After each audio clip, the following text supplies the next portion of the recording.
Hello everyone, in this particular video, we will understand how to kickstart our preparation. जैसे जीवन में कई बार ऐसा होता है कि कई कारणों से हमारी पढ़ाई में ब्रेक लग चुका होता है और हम वापस किक स्टार्ट करना चाहते हैं, है ना। हमें ऐसा लगता है कि नहीं यार, ऐसे तो काम नहीं चलेगा, ठीक है। कारण जो भी हो, हमारे कोई भी फाइनेंशियल इशू हो सकता है, फैमिली फंक्शन हो सकता है, एनुअल फंक्शन हो सकता है, कॉलेज में हो, स्पोर्ट्स वीक आ गया कॉलेज में, पर्सनल इशूज हो जाए, फाइनेंशियल इशूज हो जाए ना, किसी भी तरह का। तो अगर क्या हुआ, आपको पढ़ाई में ब्रेक लग चुका है और अब आप वापस चलो, यार ऐसे तो काम नहीं चलेगा ना, मुझे वापस शुरू करना है ना, बिल्कुल स्टार्ट करना है वापस। तो हमें वैसे सिचुएशन में क्या करना है, सबसे पहले क्या करना है? तो हमें वैसे सिचुएशन जो सबसे पहला काम हमें करना है वो ये करना है कि हमें ये देखना है कि हम जिस पर्टिकुलर एग्जाम के लिए जा रहे हैं उसका सिलेबस क्या है, हमें उसके सिलेबस को एनालाइज करना है, ठीक है। ओके, और अब आपका ये सवाल हो सकता है, sir I am a student of BTech final year और थर्ड ईयर और diploma final year, okay, then what should I do, है ना। तो वैसे सिचुएशन में आपको क्या करना है, आपको तो किसी एक एग्जाम के लिए आप नहीं जा रहे हो, है ना, आपको मल्टीपल एग्जाम्स को ध्यान में रख के आप सोच रहे हो आपको सिविल इंजीनियरिंग की तैयारी करनी है बेसिकली, ठीक है। तो उस वक्त आपको क्या करना है, आपको ऐसे देखना है कि मैंने थर्ड सेमेस्टर में ये पेपर पढ़े थे, फोर्थ सेमेस्टर में ये पेपर पढ़े थे, है ना।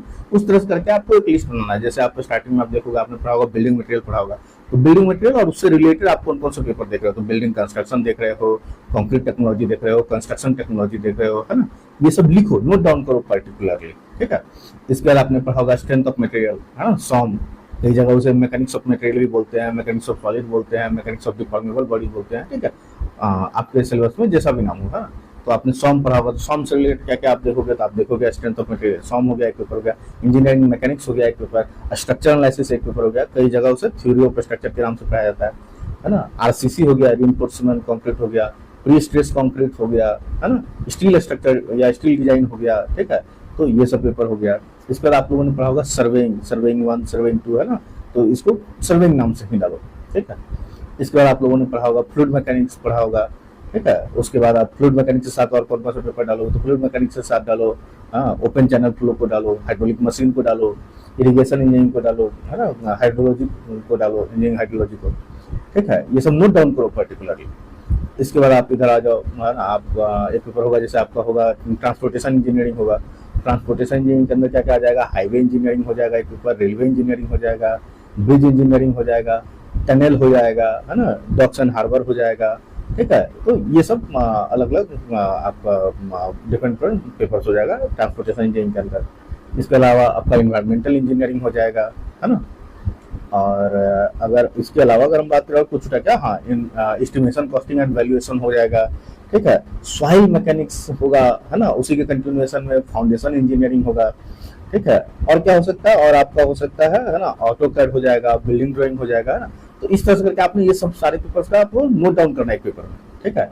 अब नोट डाउन करने के बाद आपको देखना होगा कि आपको ये सारे पेपर्स पढ़ने हैं। ये सब क्या गया, मतलब वो 22, 23, 24 पेपर के आसपास हो जा रहा है ना। अब इसमें से ही 16-17 पेपर ऐसा है जो हर एग्जाम में पूछता है, ठीक है। जैसे किसी किसी एग्जाम में आपका बिल्डिंग ड्राइंग नहीं पूछेगा, है ना, ऑटो कैड वगैरह नहीं पूछेगा, और कई में वो tunnel engineering, docks and harbour, bridge, ये सब नहीं पूछता है, ठीक है। किसी में मैकेनिक्स भी नहीं पूछता है, ठीक है। तो इस तरह से करके बहुत सारा पेपर्स है। और अगर हम बात करें, ठीक है, तो और तो ज़्यादातर किसी में हाइड्रोलिक मशीन भी नहीं पूछता है, ठीक है। तो इस तरह से करके, ठीक है, तो आपको वो देखना होगा कि आपको ये पूरा सब्जेक्ट रेडी करना होगा। फिर इसमें से जैसा जैसा एग्जाम आप जब देना शुरू करोगे तो उसमें से उसके हिसाब से आप कुछ पेपर हटा दोगे, ठीक है। तो बेसिकली इतने सारे पेपर्स आपको पढ़ने हैं।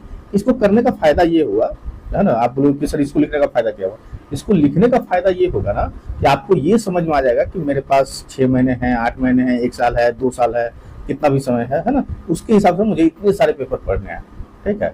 तो जैसे ही आपको ये समझ में आ जाएगा कि अगर मान लीजिए कि अगर मुझे 12 पेपर पढ़ने हैं, 6 महीने का टाइम है, तो इसका मतलब 1 महीने में 2 पेपर ऑन एन एवरेज है ना। तो ऑन एन एवरेज अगर 1 महीने में 2 पेपर है, तो हम क्या कर सकते हैं, 15 दिनों का जो एक पेपर है, तो कोई पेपर हम ऐसा हो सकता है कि वो ज़्यादा भी समय लगेगा तो भी हम उसको 30 दिन देंगे, 25 दिन देंगे, है ना, कि किसी पेपर को हम 10 दिन में करेंगे तो वो मैनेज होगा इस तरह से करके, ठीक है। तो ये जैसे ही आपको क्लैरिटी आ जाएगा, तो अब आप क्या होगा, आप किसी भी एक पेपर पे 3 महीने नहीं दोगे, है ना, रिसर्च करने नहीं चले जाओगे, है ना। कोई भी एक चीज नहीं समझ में आ रहा है तो उसके पीछे जबरदस्ती लगे नहीं रहोगे, ठीक है। क्यों? क्योंकि अगर आप ये नहीं लिखोगे तो आपको लगेगा कि हमारे पास अभी बहुत समय है, आप किसी एक पेपर में बहुत ज्यादा समय दे दोगे, ठीक है। और जब आपका एग्जाम होगा तो आपको पता चलेगा कि ऐसे 2 3 4 पेपर होते होते आपका टाइम चला गया, है ना। जैसे ये गलतियां मैंने बहुत बार की अपने स्टूडेंट लाइफ में की थी, ठीक है। तो ये अपने एक्सपीरियंस से मैं आपको ये बता रहा हूँ कि ये ऐसा हो सकता है। तो आपको ये करना है कि जैसे आपने सब कुछ नोट डाउन किया तो आपको ये समझ में आ गया कि आप मुझे हर चीज को पूरे डिटेल में नहीं जानना है ना, जानना है, लेकिन क्या कुछ चीजें जान के चलेंगे और कुछ चीजें मान के चलेंगे, ठीक है। विथ टाइम जैसे जैसे आप प्रिपरेशन करते जाओगे ना, आपको धीरे धीरे पता चलेगा कि आपके पास जिन चीजों को आप अभी मान के चल रहे हो, धीरे धीरे बाद में आपको उसका आंसर भी मिलेगा कि अरे ये तो इस वजह से ऐसा हो रहा है। लेकिन अभी आप सब कुछ जानने का कोशिश नहीं करोगे, है ना, क्यों? क्योंकि आपको सिलेबस कंप्लीट करना है with in the time frame, ठीक है। तो ये हो गया, आपको सारा सब्जेक्ट नोट डाउन हो गया। इसके बाद दूसरा स्टेप क्या होता है? दूसरा स्टेप होता है कि आपने जो एक सब्जेक्ट पकड़ा, जैसे मान लीजिए आपने पकड़ा स्ट्रेंथ ऑफ मटेरियल, है ना, तो अब स्ट्रेंथ ऑफ मटेरियल पकड़ा, तो अब स्ट्रेंथ ऑफ मटेरियल के लिए अब आप क्या है कि अब आप उसके अंदर का चैप्टर्स नोट डाउन करोगे। तो आप देख रहे हो कि स्ट्रेंथ ऑफ मटेरियल के अंदर क्या क्या चैप्टर्स हैं। तो जब आप उसके चैप्टर्स में जाओगे तो आपको वो दिखेगा कि हाँ इसके अंदर तो ये है, हाँ सिंपल स्ट्रेस स्ट्रेन है, आपको shear force and bending moment diagram है, डिफ्लेक्शन ऑफ बीम है, बेंडिंग स्ट्रेसेस है, शियर स्ट्रेसेस इन बीम है, टॉर्सन है ना, कॉलम है, स्प्रिंग है, थिक एंड थिन सिलेंडर है, प्रिंसिपल स्ट्रेसेस है ना, थ्योरीज ऑफ फेल्यूर है ना। ये सब अलग अलग चैप्टर्स हैं। तो ये सब आपने नोट डाउन किया।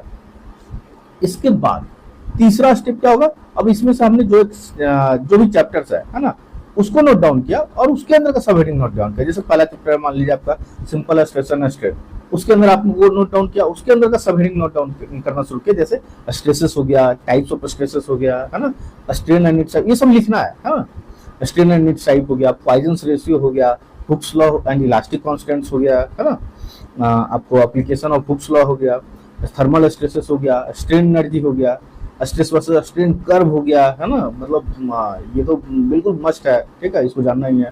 प्रॉपर्टीज ऑफ मटेरियल, है ना, इससे बहुत सारे क्वेश्चन पूछे जाते हैं इन सबसे।